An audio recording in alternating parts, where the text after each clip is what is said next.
I might have accidentally discovered the best eyeshadow look for everyday life, and also the worst performing eyeshadow in my collection.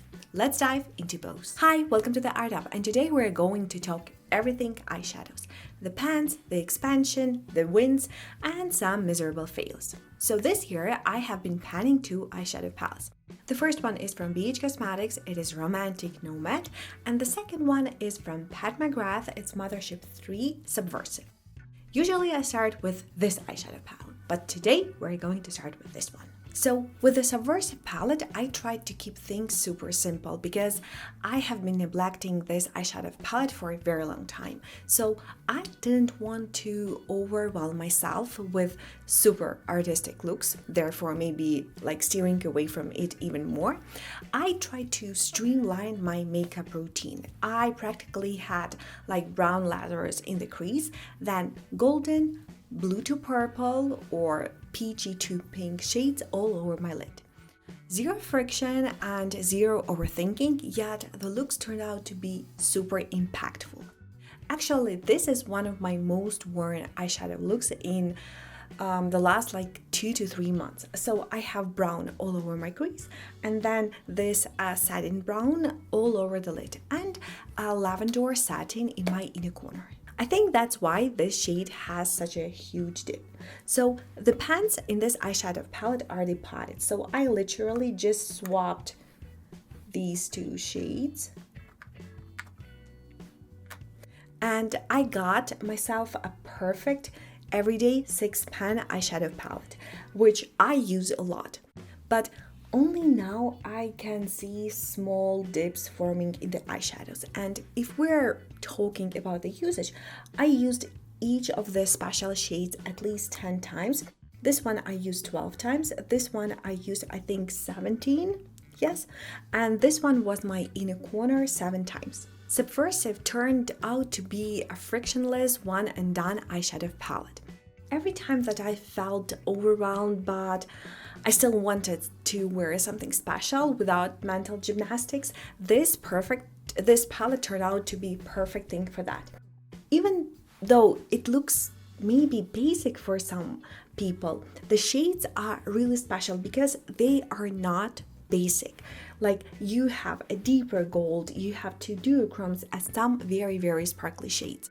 They are simple, yet with a lot of flavor. Now let's talk about some troublemaker eyeshadows. These two, the sparkly pink one and the sparkly black one. So the black one is drying out. So the only two options that I can think of how to use this eyeshadow is either to create a smoky eye with a lot of glitter glue as a base, which I'm not quite ready to do in the morning, or as a glitter eyeliner with a lot of fallout. And these are the only things that I know of. So if you have any other suggestions how to use up these eyeshadows, let me know in the comment section below because I used them only once today. The other problematic eyeshadow is Astral Ghost Orchid. It is this VR super sparkly eyeshadow and it is completely dried out. And the only way I can use it is to put it, as with the glitter black, over a sticky base. Usually, I use Ballerina from Danessa Meyericks Color Fix, which has that gold base with silver sparkles. And when I layer a Ghost Orchid on top, it actually becomes wearable again. But yeah, that shade is definitely on its last leg. And if you were wondering how big Pat McGrath pans are, they are about 2 millimeters taller than ColourPop Super Shock pans. And they sit super nicely in the compact. Just a fun fact for my fellow depotters. I have really rediscovered this eyeshadow palette over the last 2 months. It is easy, it is very beautiful, even though I'm complaining about the quality changing and it being dried out. Majority of the shades still work very nicely, and I want to focus on panning it during the next 2 months, especially after seeing what happened to my BH Cosmetics palette. So without further ado, let's dive into the progress I made with this palette. Shade number 1 has been in almost every makeup look I have done for the last 2 updates. and it has the highest amount of usage among all the eyeshadows in this palette. And until this update, there wasn't even the slightest hint of the pan. I was just flattening the surface. And then out of nowhere, I hit a pan in like 1 or 2 uses. And this is the very first pan I got in this update, so yay! After that, it has expanded like crazy. I used it 43 times in this update, and it felt like the pan was just expanding in front of my eyes. Shade number 2, Champagne Gold, is basically the reason why my highlighter got neglected. I really tried to finish it by this update. I really thought I would do that, but unfortunately I reached for it only 17 times. And majority of the product is clung to the edge of the pan, so it's very hard to pick up with a brush. So this will be the very first eyeshadow that I will repress after filming this update in order to make it usable again. Moving on to Patina Gold. I unfortunately used it only 4 times because I'm still looking for its soulmate shade. Previously, I used to pair it with a shade number 4. I used it only twice, but now I have found a new combo. This shade, all over the lid, blended slightly into the crease, and then a greenish gold color pop liner in the waterline. That look is stunning, very elegant, smoky, but not too smoky. I think I will keep wearing the shade like this from now on. Shade number 4. As I told you before, I used it only 2 times, and to tell you the truth, I'm thinking of mixing it with a lighter shade to DIY and dupe shade number 5, because with this update, I realized that when it comes to the eyeshadows that I am panning, it is so much easier for me to reach for those eyeshadows if I know where to place them. If every eyeshadow has its signature look. With this eyeshadow, I couldn't find its staple look, so I was very reluctant to reach for it. Therefore, I decided to slightly change it to accommodate to my needs. Lavender Satin I used 11 times. The bottom left area is getting shallow, and I think if I push it, I can actually finish this eyeshadow by the end of the year. It is my go-to in a corner highlight, but I force myself to rotate through my other eyeshadows, so that's why the progress is a little bit slower than it could be. Nevertheless, I definitely see myself finishing it by next update even. The next one is Purple to Pink Duochrome. I dip my brush into the pan 23 times. I use it as an eyeshadow and also as a blush topper. It is very cute with the pink lips.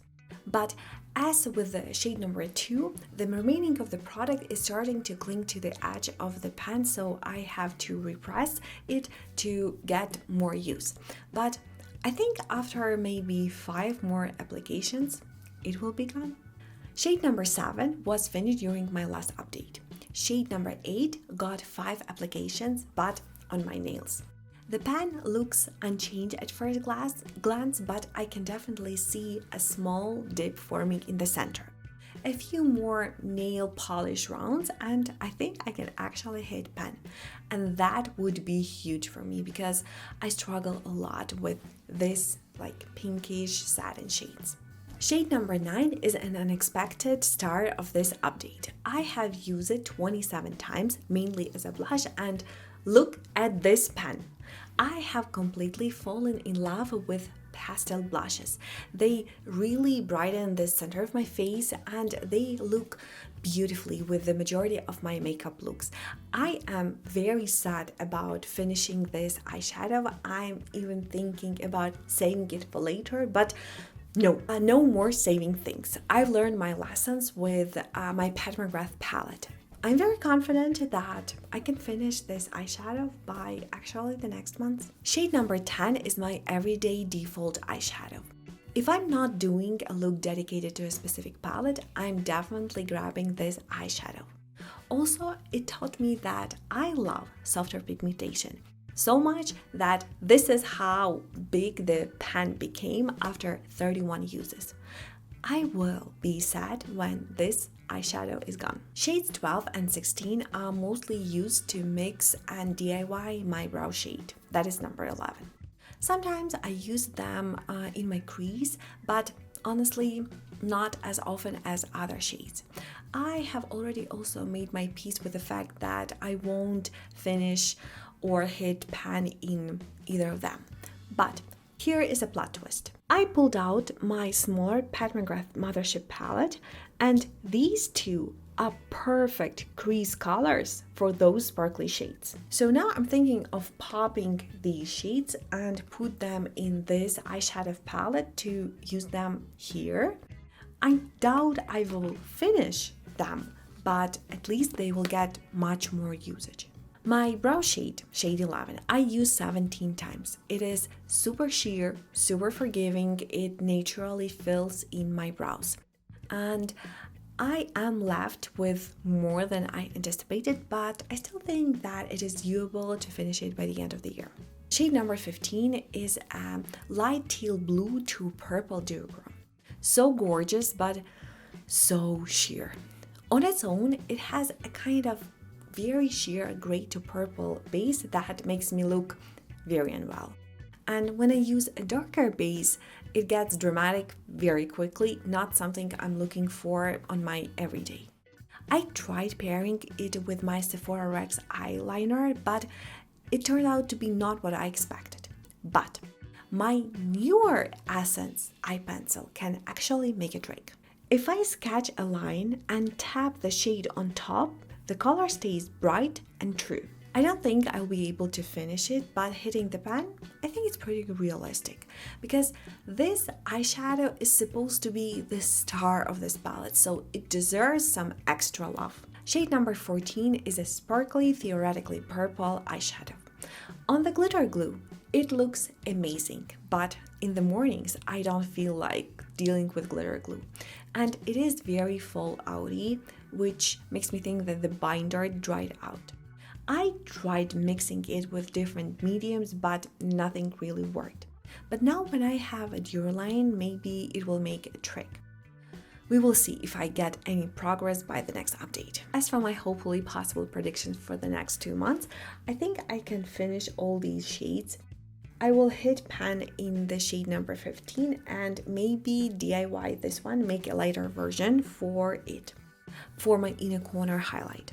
As for my Pat McGrath palettes, hitting pan is a wishful thinking. The pans are very deep, but I will keep working on it because recently I've definitely rediscovered it and I want this palette to show a lot of usage. Thank you so much for spending your time with me. Here you will find even more videos on how to tackle your eyeshadows and how to find unconventional ways to actually use them up. Let me know in the comment section below how your project planning, especially of eyeshadows, is going. It will be nice to know that I'm not the only one who's struggling, but if you're winning, let me know. Once again, thank you, and I'll see you next time. Bye!